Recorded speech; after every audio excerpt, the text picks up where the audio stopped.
CJ Roy ಕೇಸ್ಗೆ ಈಗ big twist ಸಿಗ್ತಾ ಇದೆ.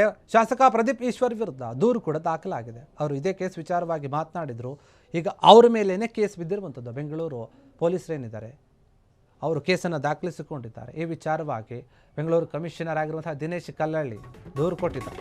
ಕಮಿಷನರ್ಗೆ ಹೋಗಿ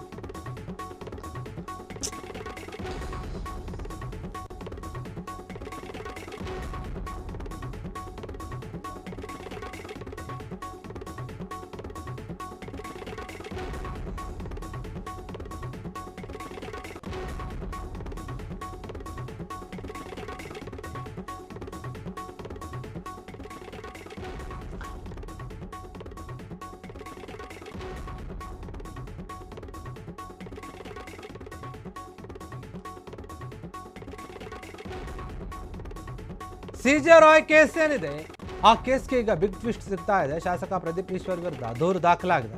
ಬೆಂಗಳೂರು ಕಮಿಷನರ್ಗೆ ಈಗ ದಿನೇಶ್ ಕಲ್ಲಹಳ್ಳಿ ದೂರನ್ನು ಕೊಟ್ಟಿದ್ದಾರೆ. ಆತ್ಮಹತ್ಯೆ ಪ್ರಕರಣದಲ್ಲಿ ಶಾಸಕ ಪ್ರದೀಪ್ ಈಶ್ವರ್ ವಿಚಾರಣೆಗೆ ಆಗ್ರಹಿಸಿದ್ದಾರೆ. ಹಾಗಾದರೆ ರಾಯ್ ಆತ್ಮಹತ್ಯೆ ಕೇಸ್ಗೂ ಪ್ರದೀಪ್ ಈಶ್ವರ್ ಅವ್ರಿಗೆ ಏನು ಸಂಬಂಧ? 100 ಕೋಟಿ ಡೀಲ್ ಆರೋಪ ಮಾಡಿದ್ದಾರೆ ಕಾಂಗ್ರೆಸ್ ಶಾಸಕರ ವಿರುದ್ಧ.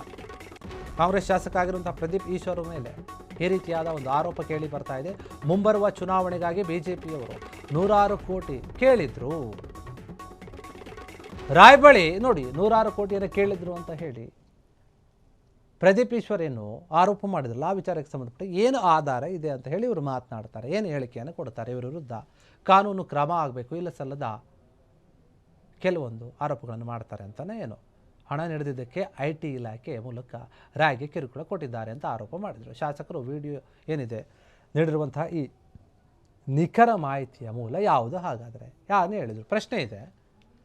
ಸಾಕ್ಷಿಗಳನ್ನು ಪೊಲೀಸರು ಕಲೆ ಹಾಕಬೇಕು ಅಂತ ಹೇಳಿ ದೂರಿನಲ್ಲಿ ಆಗ್ರಹ ಮಾಡಿದ್ದಾರೆ. ಯಾಕೆ ಇವರು ಹೇಳಿದರೆ ಈ ರೀತಿಯಾಗಿ ಅಂತ? ಆರೋಪ ಸುಳ್ಳಾಗಿದ್ದರೆ ತನಿಖೆಯನ್ನು ದಿಕ್ಕು ತಪ್ಪಿಸುವಂತಹ ಗಂಭೀರ ಆರೋಪ ಇದೆ.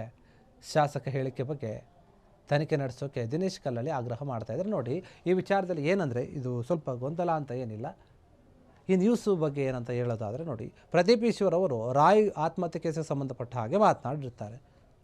ರಾಯ್ ಅವರ ಹತ್ರ BJPಯವರು ದುಡ್ಡು ಕೇಳಿರ್ತಾರೆ ಎಲೆಕ್ಷನ್ಗಾಗಿ, ಆದರೆ ಅದು ಕೊಟ್ಟಿರೋದಿಲ್ಲ. ಅದಕ್ಕೋಸ್ಕರ ಕೇಂದ್ರದವರು BJPಯವರು ಏನು ಮಾಡ್ತಾರೆ, IT ದಾಳಿಯನ್ನು ನಡೆಸಿ ಕಿರುಕುಳ ಕೊಡ್ತಾ ಇರ್ತಾರೆ.